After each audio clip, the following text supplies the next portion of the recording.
তুমি আমাদের সামনে এসে দাঁড়িয়েছো কোন সাহসে? ও বড় খোকা, শুধু এসেছে বলছিস কি রে? ও কিন্তু ধরে নিয়ে এসেছে।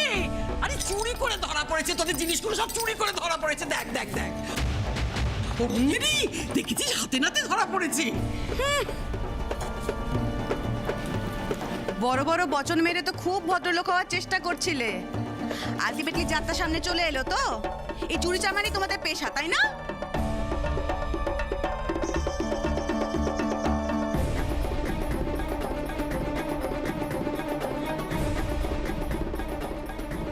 আপনি বিশ্বাস করুন, আমি চুরি করিনি। আমিও বিশ্বাস করি আমার মা এরকম কাজ করতে পারে না। এই থামো, 1000 বছর ধরে ওই এক কথাই শুনে আসছি। সব চোর ধরা পড়লে না ওই এক কথাই বলে। পুলিশ? সর্বনাশ! তাহলে কি আমি মাল নিয়ে এসেছি সেটা খবর পেয়ে গেছে? কি মা, তোমার হাতে লাগলো কি করে? তুমি আমাকে পরিষ্কার করে বলো না কি হয়েছে। বলছি, উনি ফিরকির মা? হ্যাঁ কর্ণদা। এই বাড়ি চৌকট ফেরানোর সাহস হলো কি করে তোমার? বিশ্বাস করুন, আমি এখানে আসতে চাইনি। ওই স্যারে আমায় জোর করে এখানে আনলেন। ভুল করেছে না? খুব ভুল করেছে। হ্যাঁ, না, আমার মনে হয় আপনারা কোনো ভুল করছেন। আমি তো আজই দেখেছি ওনাকে, কিন্তু ফিরকির মা বলে চিনতাম না। আর আমার মনে হয় না উনি এরকম কিছু করবেন। কোথায় দেখেছো তুমি ওকে? ওই যে যখন আপনার জন্য ফুলের বুকে কিনতে গেছিলাম তখনই।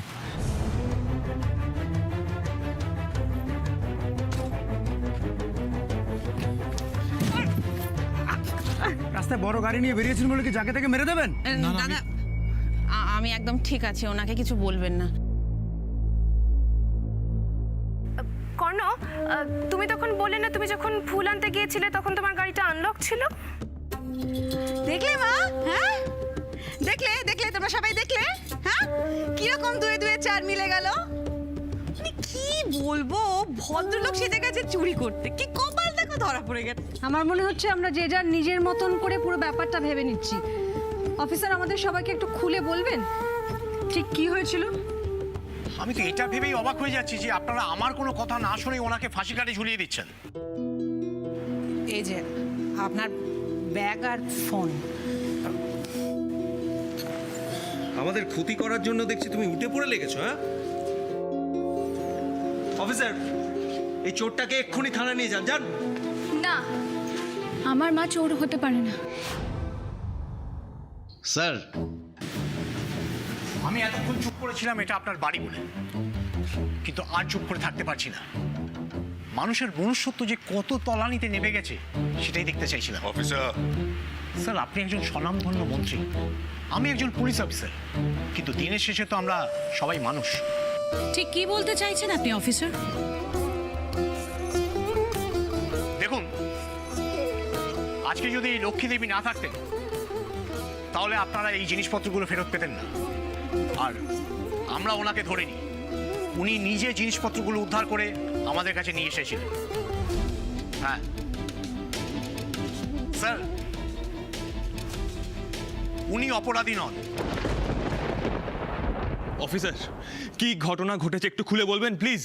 হ্যাঁ অফিসার, আমরা সবাই জানতে চাই কি হয়েছে।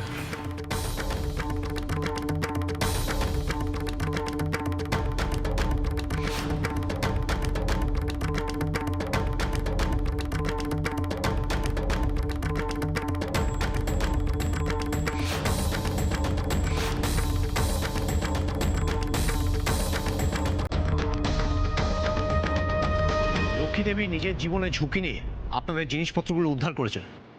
আর শুধু তাই নয় স্যার, ওনার সাহায্যে আমরা আসল অপরাধীদেরও অ্যারেস্ট করতে পেরেছি। তারা এখন লকআপে। আর যাদেরকে অ্যারেস্ট করেছি তারা প্রত্যেকে ড্রাগ র্যাকেটের সাথে যুক্ত। কেলেঙ্কারি করেছে, আমাকে দেখছি মালটা সরাতেই হবে।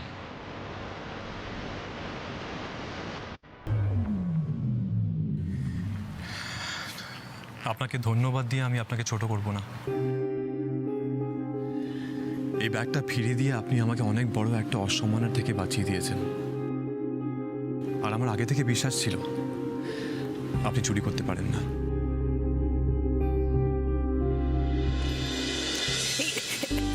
এটা কি করছো বাবা? আপনি আমাদের প্রণাম নিচ্ছেন না কেন? আপনিও তো আমাদের মায়ের মতন।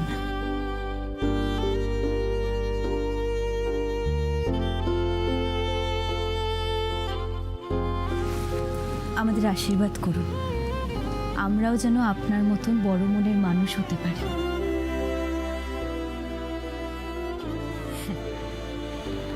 আশীর্বাদ ছাড়া তোমাদের দেবার মতো আমার কাছে আর কিছুই নেই। আমি আশীর্বাদ করছি, তোমরা দুজন খুব ভালো থেকো, আনন্দে থেকো।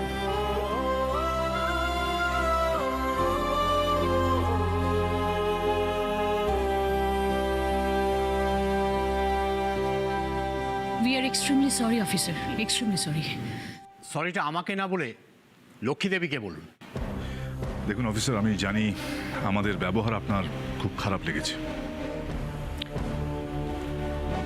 We are extremely sorry for that. ব্যাপারটা যে এরকম ঘটেছে আমরা সেটা বুঝতে পারিনি।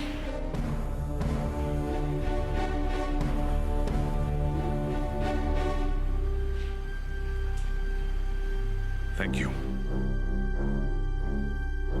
ভাস্করদার জন্মদিন, একটু খাওয়া দাওয়া করে তারপরে না হয়?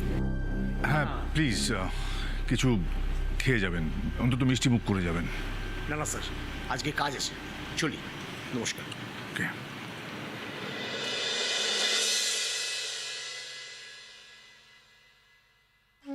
ফিরকি, আমাকে অপমান করেছে বলে তুই কষ্ট পাচ্ছিস।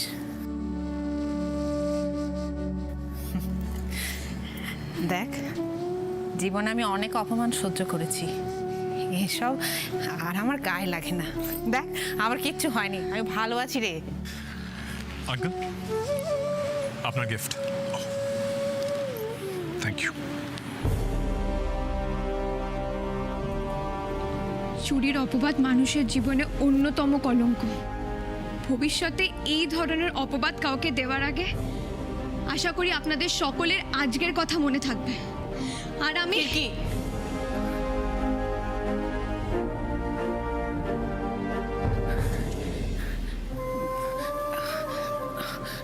বাইরের অতিথিরা আছেন, সবার সামনে এভাবে বাড়ির লোকেদের অপমান করাটা ঠিক না মা। তোমার মতন সুশিক্ষা যদি সবার মধ্যে থাকতো লক্ষ্মী, তাহলে এই পৃথিবীতে মানুষের ভেতর বোধহয় এত হিংসে থাকতো না।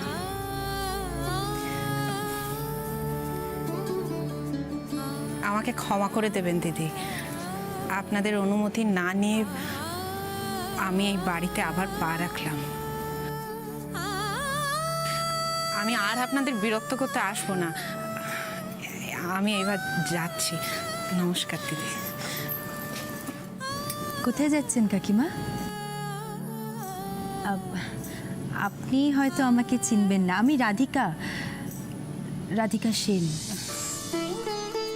সে আমি তোমায় বুঝেছি তখন, ওই তোমরা দুটিতে যখন আমার প্রণাম করলে। তাহলে তো আপনাকে আমার একটা রিকোয়েস্ট আজকে রাখতে হবে। আজকে আপনার জন্য আমাদের এত বড় উপকার হলো, সত্যি কথা আপনি না থাকলে আজকে এই অনুষ্ঠানের আনন্দটাই মাটি হয়ে যেত। তাই আমরা সবাই চাই আজকের অনুষ্ঠানে আপনিও আমাদের সাথে সামিল হন।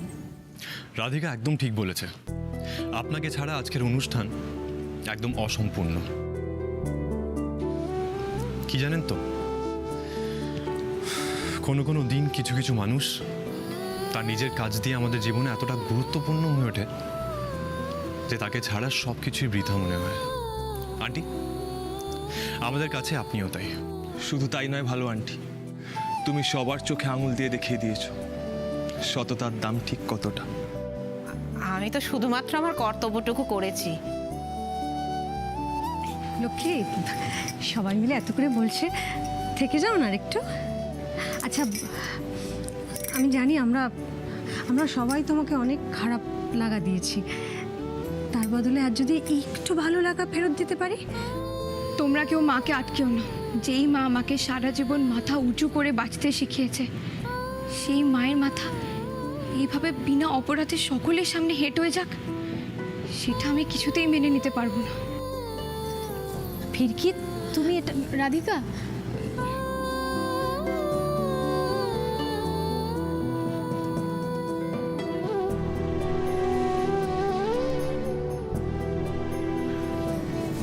আঙ্কেল, আপনার পারমিশন না নিয়েই ওনাকে এখানে থাকতে বলে কি আমি ভুল করলাম?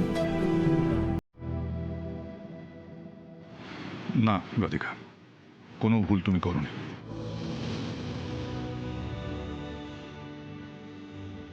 লোকে আজকে আমাদের যা উপকার করেছে, তারপর আজকের অনুষ্ঠান থেকে ওকে চলে যেতে বলার মতন অমানবিকতা আমি দেখাতে পারবো না।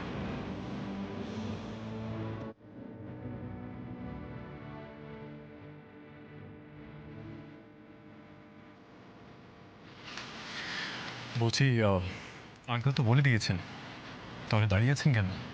আসুন আসুন।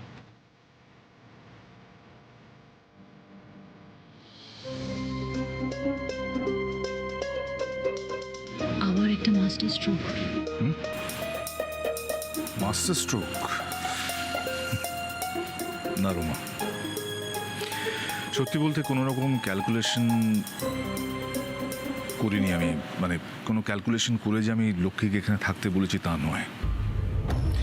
দেখো, এই ব্যাগটা ফেরত দিয়ে বা উদ্ধার করে বলতে পারি ও আমাদের কতটা উপকার করেছে, সেটা আর কেউ জানুক না জানুক, তুমি অন্তত জানো। এই ব্যাগটা আমাদের কাছে অমূল্য, তাই না? It was not a master stroke.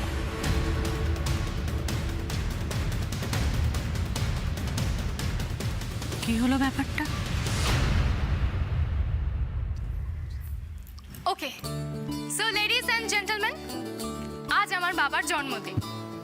তবে আজকের জন্মদিন কেবল কেক কেটে সেলিব্রেট করব না।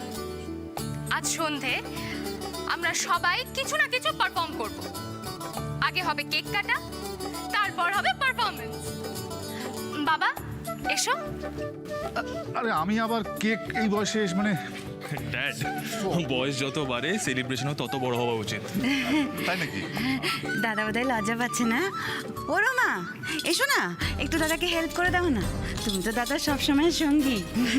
ডেফিনেটলি। ভাস্কতা, তুমি ঠিকই বলেছো বড় পিমনি।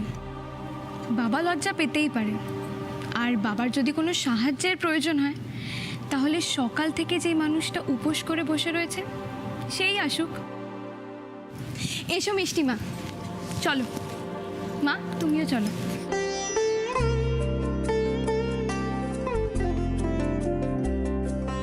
ফিরকি একদম ঠিক বলেছে। আজ আঙ্কেল আর আন্টি একসাথে কেক কাটবেন।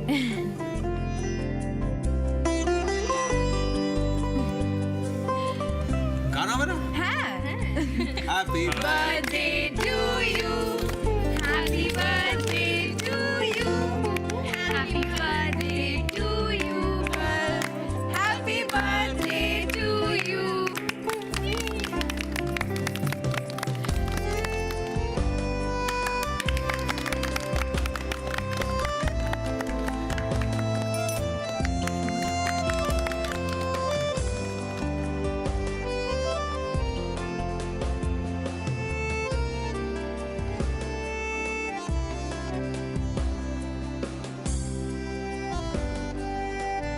শোনো না, এই কেকটা নিয়ে যাও, নিয়ে গিয়ে কর্ণদাকে খাওয়া। যাও যাও রাধিকা, যাও।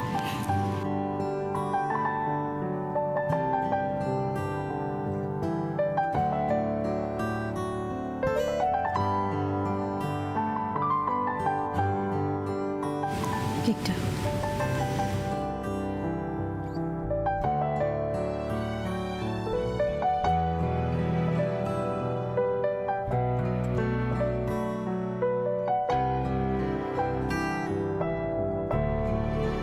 এমনই একটা দিনের অপেক্ষায় ছিলাম, যেদিন সবাই খুশি হয়ে একে অপরের পাশে থাকবে।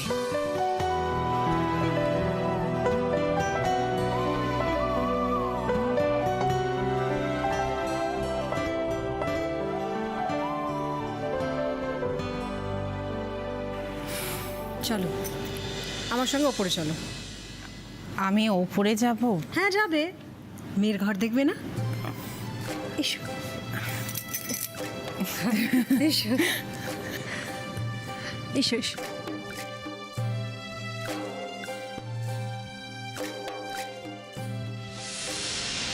হ্যাপি বার্থডে ভাস্কর, হ্যাপি বার্থডে। কি তোরা? অবাক হলি কেন? আর আজকে তোর জন্মদিন, তুই ইনভাইট করিসনি, কিন্তু তোর ছেলে নীলাদ্রি ও আমাকে ইনভাইট করেছে। না রে, না রে মলয়, তুই তো খুব ভালো করে জানিস আমার মনের কি অবস্থা। তার মধ্যে এরা যে এত কিছু করেছে আমি জানতামই না। এক্স্যাক্টলি, একদম ঠিক বলেছিস।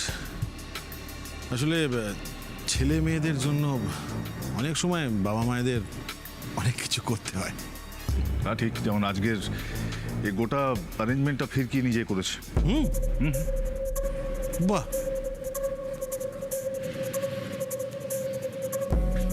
চমৎকার। ফিরকি তো আজকাল তোর খুব খেয়াল রাখছে ভাস্কর। এসো আঙ্কেল, তুমিও কেক খাও। ও শিওর, হ্যাপি বার্থডে ভাস্কর সিনহা রয়, হ্যাপি বার্থডে।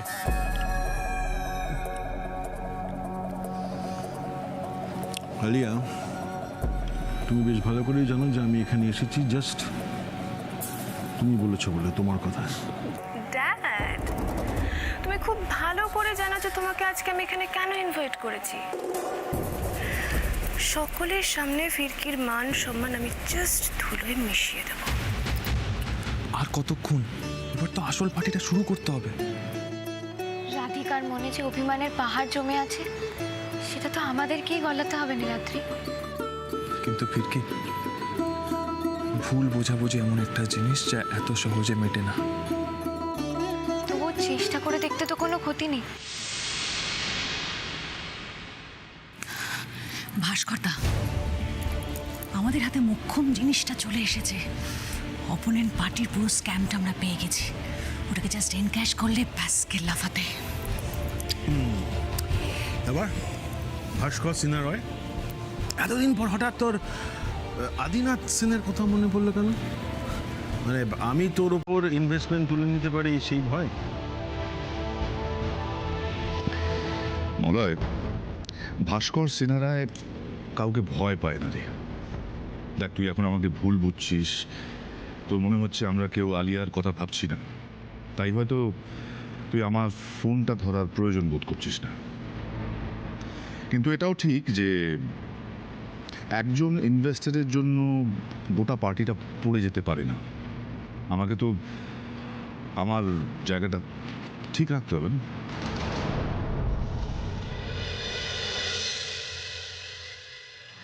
আঙ্কেল, এবার আমাদের বেরোতে হবে। সে কি, কেন কর্ণ?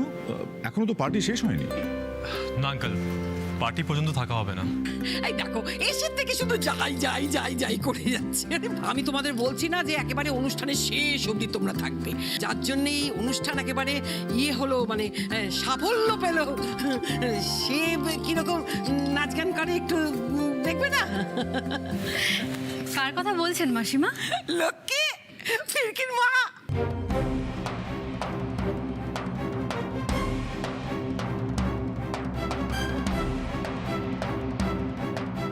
ইনি ফিরকির মা? সেদিন তো অন্য কেউ নিজেকে ফিরকির মা বলেছিল, আর এনার মুখটাই বা এত চেনা চেনা কেন লাগছে আমার? কি হলো লক্ষ্মী, গান ধরো। মা, আজকে এরকম একটা দিনে সব জানা সত্ত্বেও আপনি এইভাবে ওকে বিপাকে ফেলছেন কেন করছেন? আমাকে মাফ করবেন, আমি গান গাইতে পারবো না।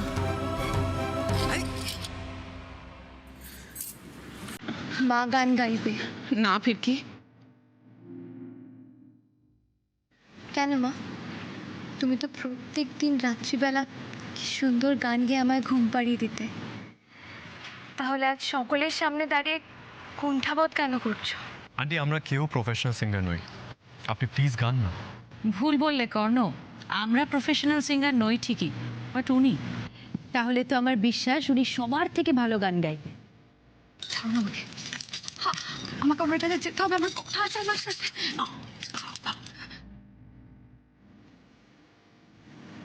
বেশ,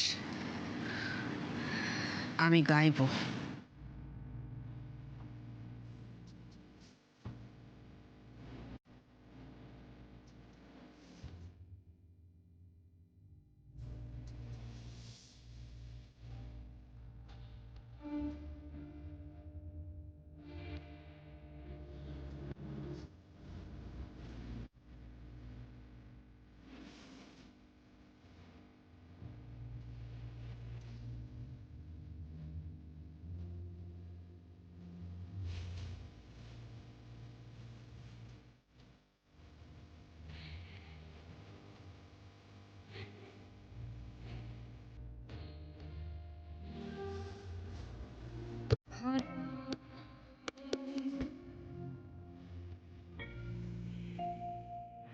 তোমরা সবাই এখানে গান শোনো, আর এই ফাঁকে আমি গিয়ে টুক করে কাজটা সেরে নিই। এই আমি কাকে দেখছি? কি দেখছি? তাহলে ফিরকি?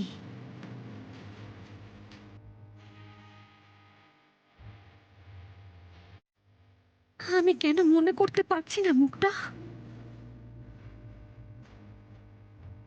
তাহলে ইনি কি সেই?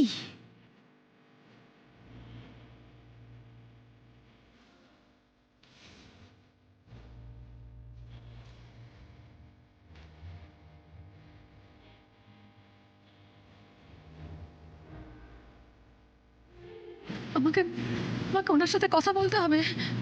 ওনার সাথে মানে হিজড়েটার সাথে? ওনার সম্পর্কে আর একটাও খারাপ কথা বলবে না। সুদীপা,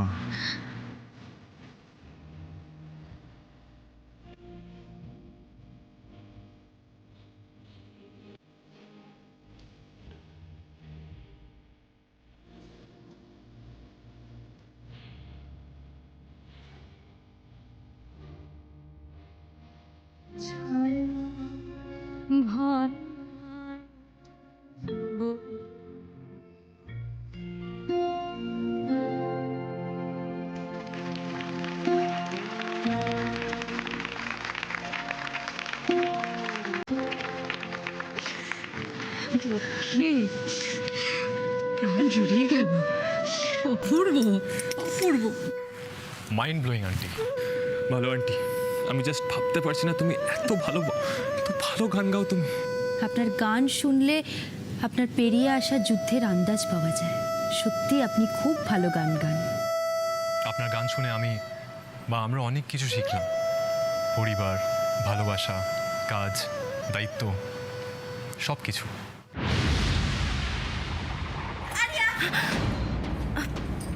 তোমরা আলু, লিয়া লিয়া লিয়া লিয়া। ইটস আলিয়া। এই আলিয়া, তুমি এটার মধ্যে কি মেশাচ্ছিলে গো? এটা ফিরকিকে জাহান্নামে পাঠানোর ব্যবস্থা করছি।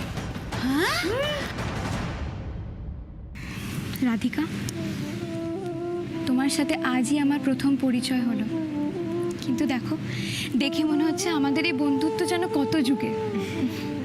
তাই বন্ধুর মতো তোমাকে একটা কথা বলি আমি। অভিমান খুব ক্ষতিকর, ভেতরে বাইরে দুদিক থেকে মানুষকে পুড়িয়ে শেষ করে দিতে পারে। দেখো রাধিকা, তোমার এই অভিমান যেন বর্তমানে সুন্দর মুহূর্তগুলোকে নষ্ট না করে দিতে পারে।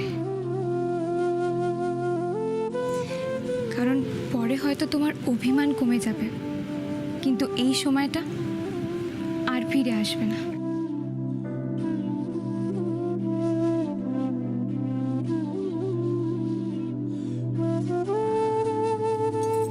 আসি ফিরকি।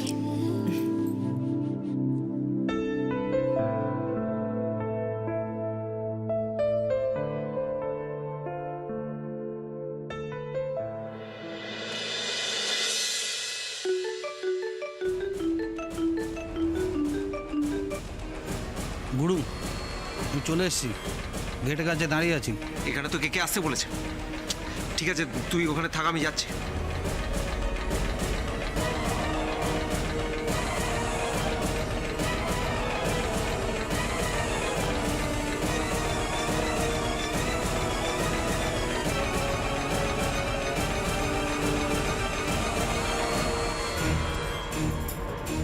এ কি কাকাই মায়ের ব্যাগ নিয়ে কোথায় যাচ্ছে?